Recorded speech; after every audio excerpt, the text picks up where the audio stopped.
ಹುಚ್ಚಪ್ಪ ಅವರು ಮತ್ತು ಶರವಣ, ಮೀನಾಕ್ಷಿ, ಜಸ್ಟಿನ್, ಅನೂಪ್, ಇಂಚನ, ಹಾಗೆ ಮದಿಹಾ ಇಬ್ರಾಹಿಂ ಶಿವಮೊಗ್ಗ ಸಿಟಿ ಕಚೇರಿಯವರು ಉಪಸ್ಥಿತರಿದ್ದಾರೆ.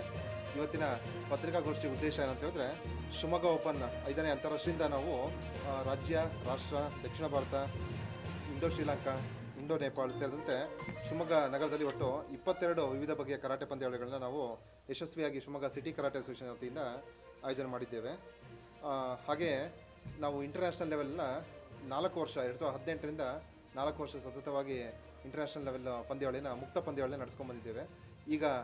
ಈಗ ಇದೇ ತಿಂಗಳು ಅಂದರೆ ಬರುವಂಥ ಶನಿವಾರ ಮತ್ತು ಭಾನುವಾರ ಆಗಸ್ಟ್ 24 ಮತ್ತು 25ರಂದು ಶಿವಮೊಗ್ಗದ PES ಕಾಲೇಜಿನ ಪ್ರೇರಣಾ ಆಡಿಟೋರಿಯಂನಲ್ಲಿ ಶಿವಮೊಗ್ಗ ಓಪನ್ 5ನೇ ಅಂತಾರಾಷ್ಟ್ರೀಯ ಕರಾಟೆ ಪಂದ್ಯಾವಳಿಯನ್ನು ನಾವು ಆಯೋಜನೆ ಮಾಡ್ತಾ ಇದ್ದೇವೆ. ಈ ಪಂದ್ಯಾವಳಿಗೆ ಶ್ರೀಲಂಕಾ, ನೇಪಾಳ ಸೇರಿದಂತೆ ನಮ್ಮ ದೇಶದ 13 ರಾಜ್ಯಗಳಿಂದ ಸುಮಾರು 2500 ಕ್ರೀಡಾಪಟುಗಳು ಪಂದ್ಯಾವಳಿಗೆ ಆಗಮಿಸ್ತಾ ಇದ್ದಾರೆ.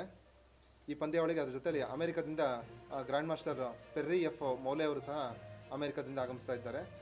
ಹಾಗೆ ಭಾರತದ ಖ್ಯಾತ ಚಿತ್ರನಟ ಹಾಗೂ ಕರಾಟೆ ಬ್ಲ್ಯಾಕ್ ಬೆಲ್ಟ್ ಆಗಿರೋಂಥ ಸುಮನ್ ತಲ್ವಾರ್ ಅವರು ಸಹ ಈ ಒಂದು ಪಂದ್ಯಾವಳಿಗೆ ಅತಿಥಿಯಾಗಿ ಆಗಮಿಸ್ತಾ ಇದ್ದಾರೆ ಅಂತ ನಾನು ಹೇಳಕ್ಕೆ ಬಯಸ್ತಾ ಇದ್ದೀನಿ. ಹಾಗೆ ಮುಖ್ಯವಾಗಿ ಶಿವಮೊಗ್ಗ ಮತ್ತು ಚಿಕ್ಕಮಗಳೂರು ಮತ್ತು ದಾವಣಗೆರೆ ಈ ಜಿಲ್ಲೆಗಳಿಂದ ಹೆಚ್ಚಿನ ಕ್ರೀಡಾಪಟುಗಳು ಇಲ್ಲಿ ಭಾಗವಹಿಸ್ತಾ ಇದ್ದಾರೆ. ಯಾಕೆಂತ ಹೇಳಿದ್ರೆ ಮುಕ್ತ ಅಂತಾರಾಷ್ಟ್ರೀಯ ಪಂದ್ಯಾವಳಿ ನಡೀತಾ ಇದೆ ಶಿವಮೊಗ್ಗದಲ್ಲಿ.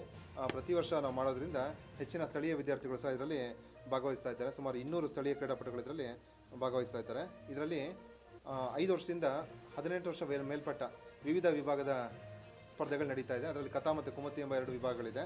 ಆ ವಿಭಾಗದಲ್ಲಿ ಸ್ಪರ್ಧೆಗಳು ನಡೀತಾ ಇದೆ. ಯಾರು ಮಕ್ಕಳು ಸ್ಪರ್ಧೆಯಲ್ಲಿ ಗೆಲ್ತಾರೆ ಅವರಿಗೆ ಪದಕ ಮತ್ತು ಪ್ರಶಸ್ತಿ ಪತ್ರವನ್ನು ನೀಡುವಂಥ ವ್ಯವಸ್ಥೆ ಸಹ ನಾವು ಮಾಡ್ಕೊಂಡಿದ್ದೀವಿ. ಮತ್ತು ಈಗಾಗಲೇ ಬರುವಂಥ ಎಲ್ಲ ಕ್ರೀಡಾಪಟುಗಳಿಗೆ ಪ್ರಥಮ ಚಿಕಿತ್ಸೆ, ವಸತಿ ವ್ಯವಸ್ಥೆ ಹಾಗೂ ಊಟದ ವ್ಯವಸ್ಥೆ ಇದನ್ನೆಲ್ಲ ಸಹ ನಾವು ಸಿದ್ಧತೆಗಳನ್ನ ಮಾಡ್ಕೊಂಡಿದ್ದೀವಿ. ಹಾಗೆ ಒಂದು ಪಂದ್ಯಾವಳಿಯ ಉದ್ಘಾಟನೆ ಆಗಸ್ಟ್ 24ನೇ ತಾರೀಕು ಅಂದರೆ ಶನಿವಾರ ಉದ್ಘಾಟನೆ ಬೆಳಗ್ಗೆ 11 ಗಂಟೆಗೆ ಪ್ರೇರಣಾ ಆಡಿಟೋರಿಯಂನಲ್ಲಿ ಶಿವಮೊಗ್ಗದ ಸಂಸದರಾದ BY ರಾಘವೇಂದ್ರ ಅವರು ಮಾಡಲಿದ್ದಾರೆ. ಹಾಗೆ ಈ ಒಂದು ಪಂದ್ಯಾವಳಿಯ ಸಮಾರೋಪವನ್ನು ಶಿವಮೊಗ್ಗ ಜಿಲ್ಲೆಯ ಉಸ್ತುವಾರಿ ಸಚಿವರು ಹಾಗೂ ಶಾಲಾ ಶಿಕ್ಷಣ ಇಲಾಖೆ ಸಚಿವರಾದಂಥ ಶ್ರೀ S ಮಧುಬಂಗಾರಪ್ಪ ಅವರು ಇದನ್ನು ಸಮಾರೋಪ ಸಮಾರಂಭವನ್ನು ಮಾಡಲಿದ್ದಾರೆ. ಹಾಗೆ ಒಂದು ಪಂದ್ಯಾವಳಿಗೆ ತೀರ್ಪುಗಾರರಾಗಿ ಏಷ್ಯನ್ ಹಾಗೂ ರಾಷ್ಟ್ರೀಯ ತೀರ್ಪುಗಾರರು ಪಂದ್ಯಾವಳಿಗೆ ತೀರ್ಪುಗಾರರಾಗಿ ಆಗಮಿಸಿದ್ದಾರೆ.